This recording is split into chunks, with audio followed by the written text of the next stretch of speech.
ऐसा जुल्म फैल गया जनता में, भाई ने भाई देख कर राजी नहीं, प्राण भाई का प्यार नहानी, पैसा पैसा नजर आता है।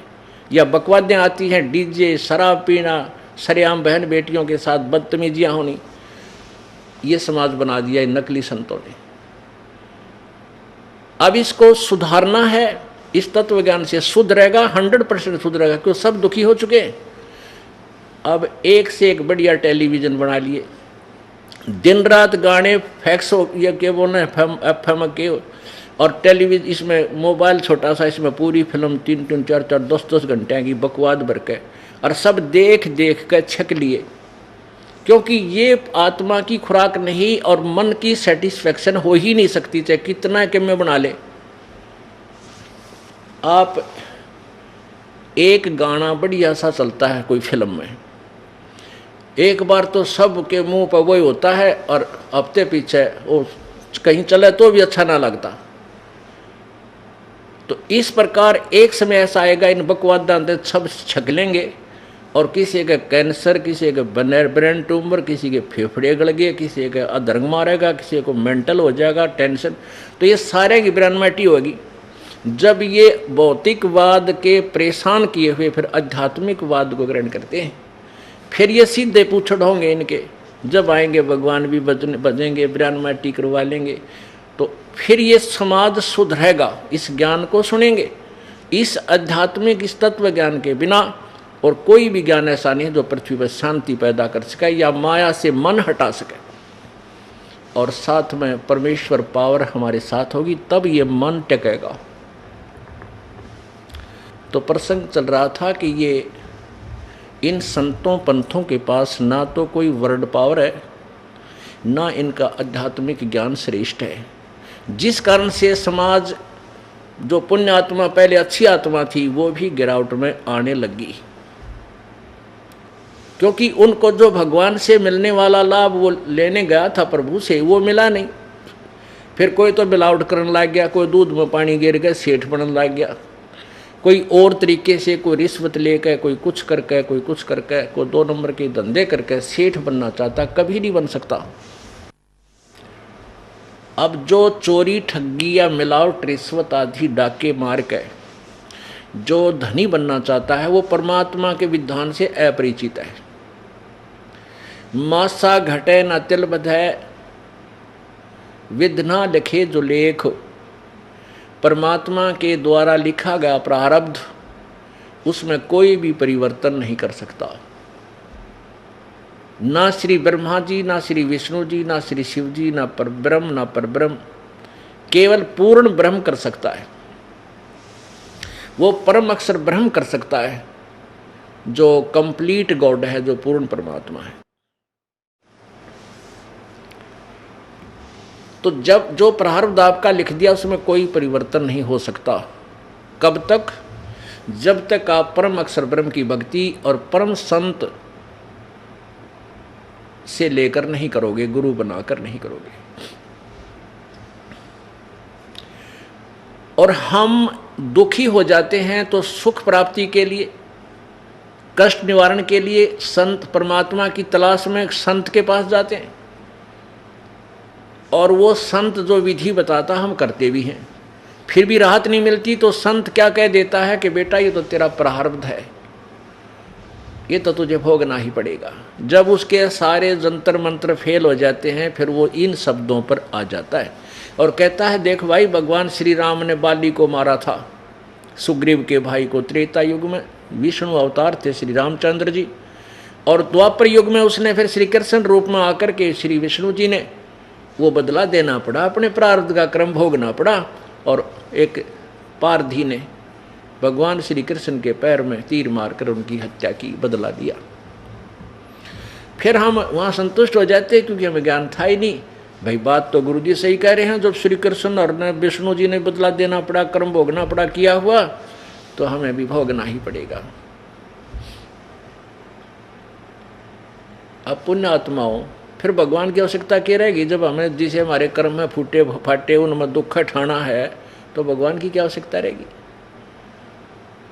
अब हम मकान क्यों बनाते हैं? झोपड़ी क्यों डालते हैं, किस लिए डालते हैं?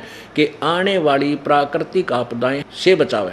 अब जब तक वो झोपड़ी हमारे पास नहीं है तो ओले पड़ेंगे, वो भी सिर में लागे, बूंद वर्षा आएगी वो भी सारे कपड़े बेदर साफ सब कुछ कंडम कर दे, आंधी आ गई सो सब उठा पुटा के इधर फेंक फेंक के चाहती रहे, सर्दी व सतावे गर्मी भी सतावे, यानी सब कुछ ऊपर ही गिर रहा है। तो वो बचाव के लिए वो हमने जो साधन बनाया है वो उनसे बचाता है। तो ऐसे ही परमात्मा की ओट, पूर्ण ब्रह्म की जो ओट है, उस वो जो हमारी मदद करता है, वो कर्म के जो प्रारब्ध के जो आपदाएं हैं उनसे ऐसे बचाता है जैसे मकान झोंपड़ी बचाती है। और जिनके पास जो स्वयं ही बांग पिए पड़े हैं और दूसरा ने भी एक घुट्टी दे दी है, ले तो पीले बस गए हो सकता नहीं, अब नशा है तब तो कहीं पड़ा रहे, लेकिन उतने पे अच्छा तो फिर सारा पता लगेगा, सब कुछ नुकसान भी हो चुका होगा। तो ऐसे ही हम अज्ञान रूपी भांग के नशे में अज्ञानी संतों के पास जाकर उनसे वही भांग लेकर पी लेते हैं, वही अज्ञान में हम अटके रहते हैं। लेकिन फिर भी मन नहीं टिकता, साहूकार बनना चाहता है, वो चोरी शुरू करता है। एक भक्त किसान था, वो परमात्मा की भक्ति करता था, परमेश्वर कबीर देव का शिष्य था। उधर से एक चोर चोरी करता हुआ जा रहा था, चोरी करने के लिए निकला घर से, गर्मियों के दिन थे। उस किसान का एक बैल था उसके पास, और दूसरे साथी के साथ मिलकर के दो बैल, एक उसका, एक इतनी गरीबी थी उस पहले, एक किसी का बैल होता है किसी का, दोनों फिर अपना नंबर वाइज अपना कार्य किया करते थे। तो उसके एक बैल था उस भगत के घर पे, उस चोर ने वो चुरा लिया और ले गया अपने ठाठ से। उसने जाते ही 100 रुपये का बैल था तो उसने 20 में बेचा। उस कितने बिक जाओ, चोरी का कौन सा था, उसके खर्च लग रहे थे, पैसा लगा था। और फिर कुछ दिन मस्ती मारी, पैसे खूब ठाठ किए। अब वो चोरी का पैसा तो खर्च हो ही गया, बर्बाद हुआ, खत्म हुआ। उसने सोचा कि फिर चोरी करने निकलता हूँ। 1 वर्ष बाद घूमता घामता कहीं दाव लगा नहीं। उसने सोचा वो पहले जिसका मैं चोरी करके लाया था वहाँ के लोग बहुत अच्छे हैं, वो कोई पुलिस कंप्लेंट भी ना कराई उन्होंने, तो उधर ही चलता हूँ। तो वहाँ जाकर देखा उसने, पहले तो उसने ये देखा कि जिसका मैं बैल चुरा के ले गया था वो तो और घना दुखी हो रहा होगा। उसने क्या देखा कि वहाँ पर उसके 2 बैल बंधे थे उसके घर पर, और बहुत अच्छे तगड़े बैल थे, पहले वाले से भी अच्छे। अब उस चोर ने सोचा कि यो आदमी बढ़िया है, यो कितना कंप्लेंट भी ना करता है, वो दोनों चुरा ले गया, उसके दोनों बैल चुरा ले गया और उसने बेच ब्याज कर मस्ती मारी। अब 2 वर्ष के बाद फिर ऐसे चोरी करता हुआ चला। सोचा देख का हूँ डबीराम का क्या हाल हो गया जिसके दोनों चुरा लिया था मैं।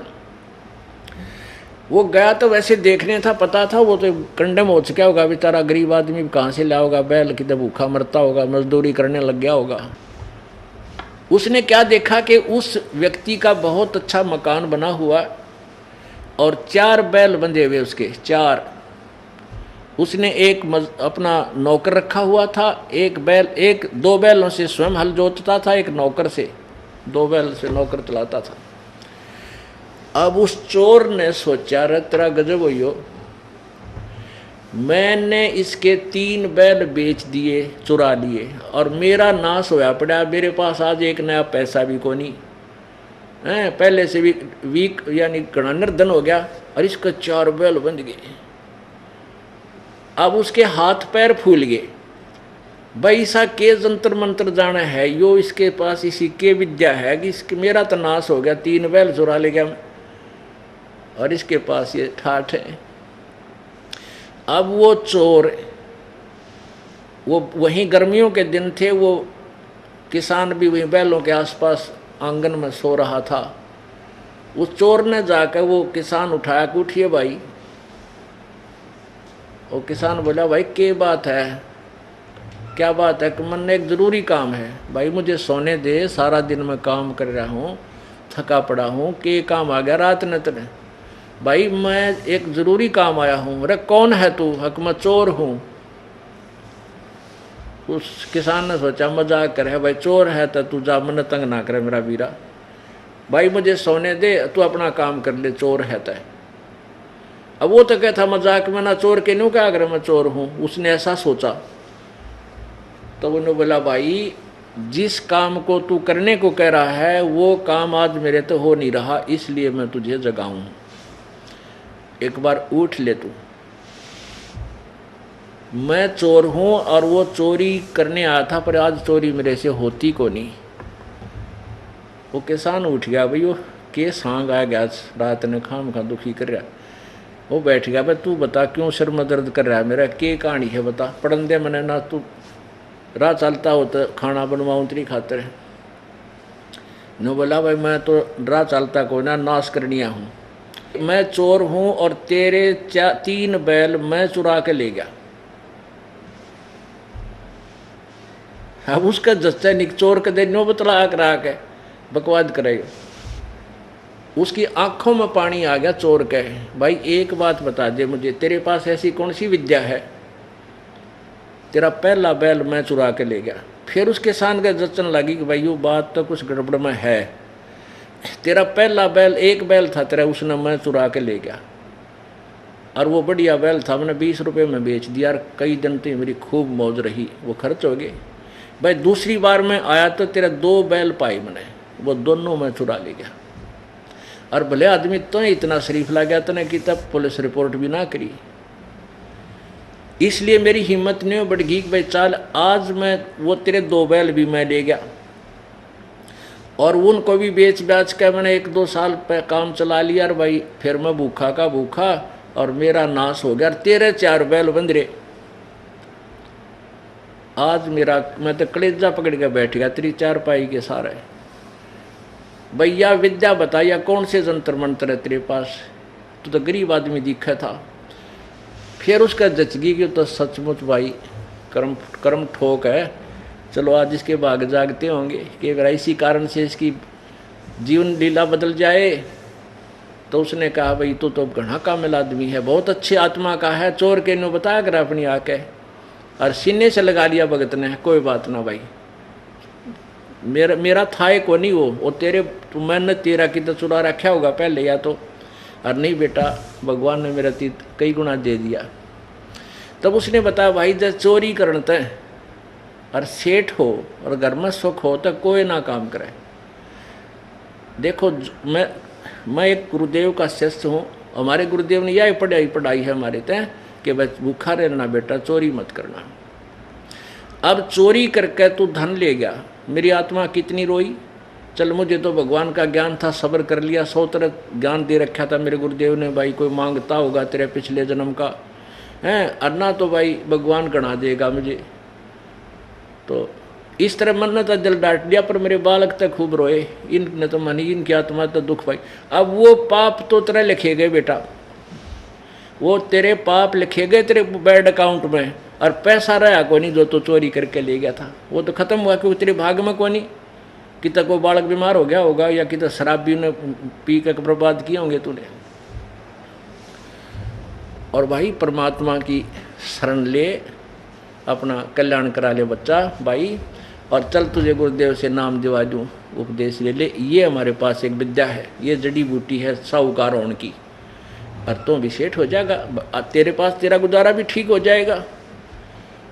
तो उसका यह बात समझ में आएगी, उस चोर के गुरुदेव के पास ले गया और उसके चरणों में पड़ गया कि महाराज जी मैं घना निकम्मी आत्मा था, मैंने बहुत जुल्म किए, आपके भगत का एक बैल था, गरीब आदमी में इसका एक का बैल चोर ले गया, आपकी कृपा से इसका 2 बंदे पाए, वो दो भी मैं चुरा ले गया, इतना नीच था, नहीं बिना सोची एक का आदमी को इतनी चोट नहीं मारनी चाहिए, मैं इतना निर्दयी था। हे गुरुदेव आपकी कृपा से जब मैं दोबारा आया तो इसके 4 बैल बंध रहे थे और मेरा नाश हो गया, तब मैंने इसके पैर पकड़ दिए आपके चेले के।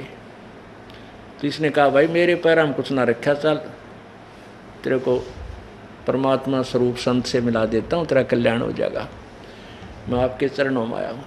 तो बोला बेटा नाम ले ले और परमात्मा देगा जो पूरा पट्याग्रह, बकवादा तक किसी के घर नहीं बसे। उस दिन के बाद उस चोर का कल्याण हो गया, नाम ले लिया और वो भगत घर ले आया, उसने चल घर चल खाना खा ना धो ले, और एक बैल ले जा तू, वो भी किसान था, टोटे में चोरी करने लग गया था, एक बैल फ्री ले जा तू मेरे पे, लेकिन करके खा ले भाई। ना मानते हुए भी उसने कहा ना ले जाए तू, वो एक बैल भी दे दिया उसने। फिर वो भगवान की आड़ पकड़ दी, अपनी कमाई करने लग गया, खेती जोतने लग गया, परमात्मा कृपा करे 1 साल में सेठ बना दे, बढ़िया टाइम पर वर्षा कर दे, हो गए मालो माल।